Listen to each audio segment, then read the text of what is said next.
ልጅ አለመውለዳችን ፍቅራችንን ያቀዘቀዘው ይመስላል?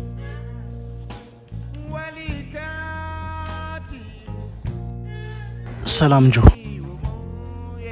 ሰላም። አልነገርኩም ለካ አቤል የማዘሬ ወንድሟ ልጅ ነው። ሰሞኑን የቤተሰብ ጉባኤ ስላለ ስለዛ ሊያወራኝ መጥቶ ነው። ፕሊስ ወይኔ ፕሮግራሙ ላይ እንዳይቀር ይዘሽው ነይ። እሺ እሺ ጆ፣ መልካም ቀን።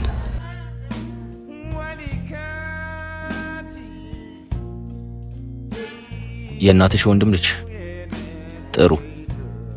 ታዲያ ለምንድን ነው ስልክ ማታነሽ? የኔ ፍቅር ፕሮግራሙን የምታዘጋጀው ማዘር ናት።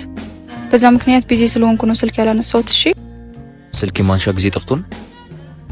በሰላም ከሆነ ይሁን። ደህና ደሪ። እና ለምን ትሄዳለህ? አታድርም? ብሄድ ይሻላል።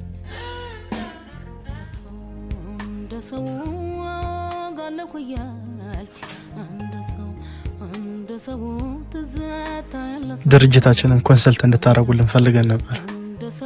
ይቻላል። ከተማው ላይ በስራሽ ምክንያት ስምሽ ዝነኛ እንደሆነ ሰምቻለሁ። እሱ እንኳን ትንሽ የተጋነነ ይመስለኛል። ለስራችን ጅማሮ ራት ብጋብዝሽስ? ቀሚስ ምንን አስመልክቶ ነው? ለውድ ባለቤቴ ስጦታ ለመስጠት ምክንያት ያስፈልገኛል እንዴ? አመሰግናለሁ የኔ ውድ ባል።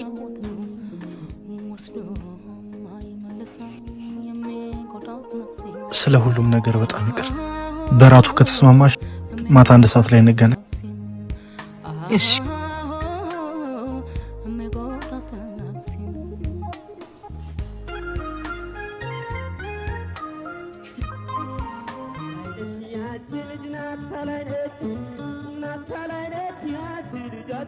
በለው እንዲህ ነው እንጂ ከጠጡ አይቀር። ብራቮ ጓደኛዬ። በእናቴ እኔ መጠጣ ከሆነ አርፈ ጠጣ፣ አለበለዛ ብቻዬን ተወኝ። ለነገሩ እውነትህን እሾህን በሾህ ነው አሉ። ሁለተኛ እንዳንገናኝ ብላኝ ጥላኝ ሄደች።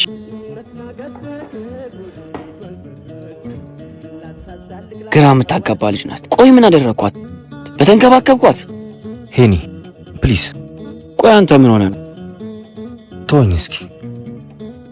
የፍቅረኛ ቤት ውስጥ ማንም ባገኝ ጥሩ። ማንን አገኘ? የቃልም ባል አቤል። የገዛ ፍቅረኛን ቤት ውስጥ አቅፏት አገኘው።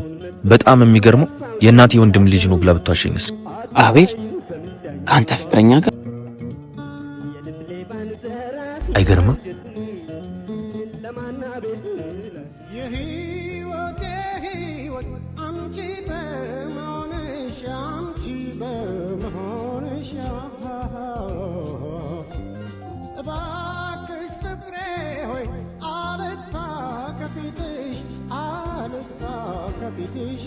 የኔ ፍቅር ነገራቶችን አንደርስታንድ ሳላረቀርቼ ስላስከፋሽ ስላልተረዳሽ በጣም ይቅርታ።